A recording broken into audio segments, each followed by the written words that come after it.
Welcome to part 3 of the New Imperialism. Now we're going to take a look at yellow journalism. In the 19th century, there were many innovations that revolutionized how we exchanged and presented information, right?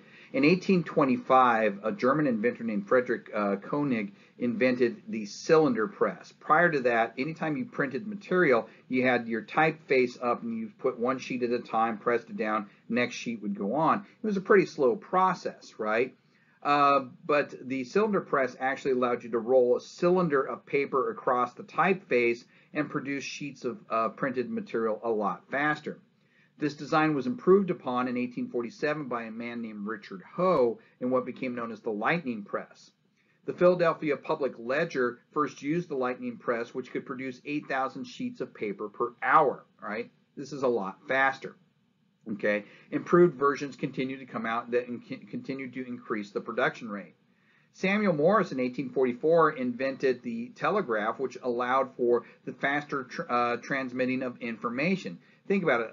Prior to the telegraph, if something happened, it could be days, weeks, even months before that information reached major population centers, depending on how far away they are. Now you can broadcast this immediately. Matter of fact, in this picture, you're seeing an example of Samuel Morse's work in effect. These guys are watching a baseball game. I don't know what teams are playing in this picture, so I'll just say the Brooklyn Dodgers are away playing the Chicago White Stockings, and these guys are there in Brooklyn at the newspaper, and the newspaper guys are getting live updates on the baseball game, which they're then updating that board you see there on the side of the building. So these guys are literally getting live feedback on how their team's doing in this baseball game, right? Now, this also invigorated war reporting during the American Civil War, right? You're going to have journalists that are actually going to follow the troops around, witness reports firsthand, take photos for the first time. You're going to have photography of war, and you're going to see some of the horrors of war firsthand with these photos. And then reports could be telegraphed back to newspapers, and you would have information of battles that took place in that evening post, right? Modern advertising will begin to take hold, right? You're going to have, for example, the creation of the first billboards. You're going to have the first modern magazines printed, things like the Ladies' Home Journal, which was created in 1900 by Edward Bok and immediately reached a circulation of 850,000 people, right? Frank Doubleday is going to invent the bestseller. He's going to begin hiring authors to write exclusively for him, and then he'll print that bestseller list, which of course is all of his books, in the paper, and that serves as an advertisement to sell your authors and stuff like that. And of course, sports is going to be a big benefactor of this as well, right? Competitive sports are going to become very, very popular, especially with this faster feedback. So you're going to have baseball, which was already quite popular, is going to become the national pastime. You're going to see the YMCA in Massachusetts, a man named James Naismith is going to invent basketball. You're going to have the first football games. College football, for example, the first college football game will take place between Rutgers and Princeton on the 6th of November, 1896. Rutgers won it 6-4. Different scoring system back then, right? But then finally, by the early 1900s, you were going to have professional football. We just recently finished celebrating the 100th year of the NFL, right? The NFL will come into existence in 1920, but some of the teams that were part of it actually existed prior to that, like for example, the Morgan Athletic Club, which was formed in 1898, which will later become the Arizona Cardinals, right? That's the oldest football team in the NFL, them and the Chicago Bears, right? Now, all of this passage of information is going to be earmarked during this time period with this movement towards sensationalism in journalism, and nobody did this better than two men, Joseph Pulitzer and William Randolph Hearst. Joseph Pulitzer really was a pioneer in sensational journalism, right? He was born in Mako, Hungary on April 10th, 1847, right? He had tried to join the Austrian army when he was old enough. He was rejected because he was seen not physically fit. So then he moved and tried to join the French Foreign Legion, but he was rejected because he was seen as not physically fit. So he moved to England and tried to join the British Army, but he was rejected because he was seen as not physically fit. So in 1864, he was recruited by the Union Army to fight in the Civil War. That brings him to America, right, by joining the Union Army. After the war was over, he moved to St. Louis, and he worked a multitude of jobs, including in 1866, there was a cholera outbreak in St. Louis, and he was a grave digger, right? He became a citizen of the United States in 1867, and he became a lawyer by 1868. In 1868, though, he was also hired as a reporter by a German-language newspaper in St. Louis called the Westliche Post, right?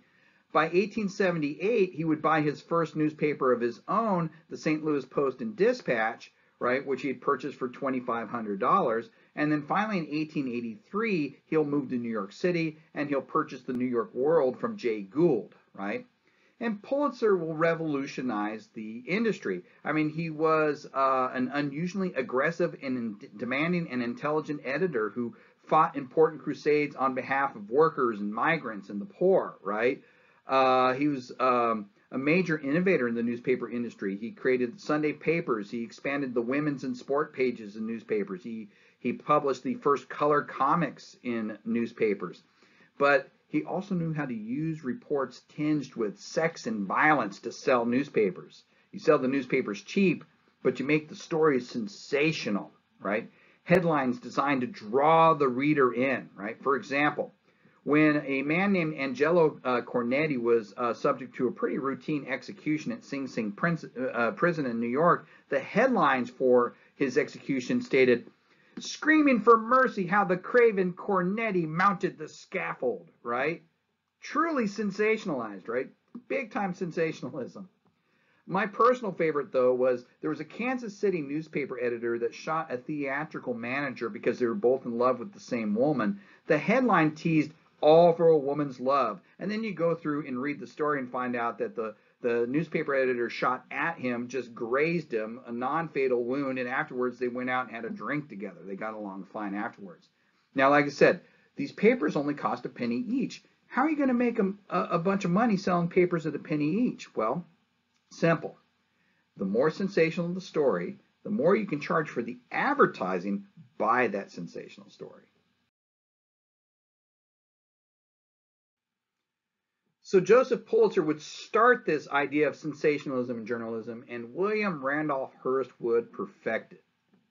William Randolph Hearst was a problem child. He was born of money, right? Matter of fact, his father, George Hearst, was a senator for the state of California, owned the San Francisco Examiner, and they were pretty well to do.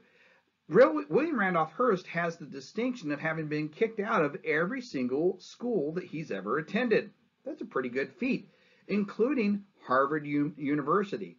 At Harvard University, he engaged in one of his most infamous pranks. At Harvard University, you have each dorm has a dorm headmaster, right?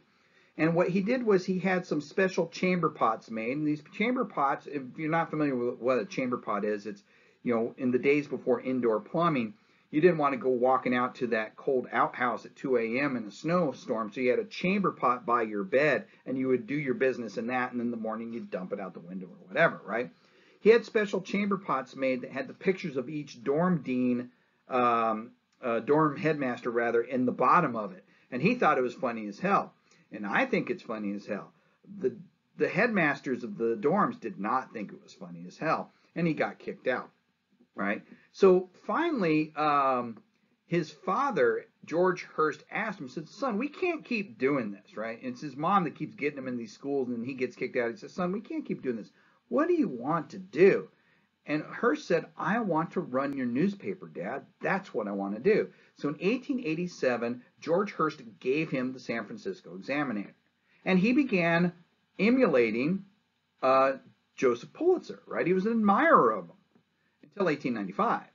In 1895, he bought the New York Morning Journal, and he ceased to be an admirer of Joseph Pulitzer and became a competitor. Now these two men will engage in what became known as the newspaper wars, right?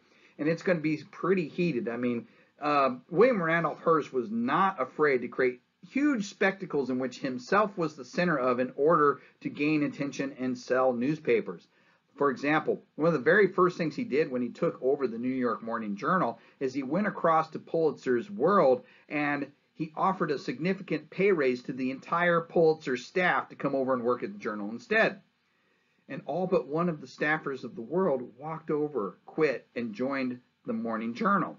Now, Pulitzer did a counter offer and lured many of them back, and you actually had a bidding war that took place that literally had people going back and forth between the Journal and the World. Matter of fact, one reporter said that the sidewalk between the Journal and the World is getting worn pretty darn thin.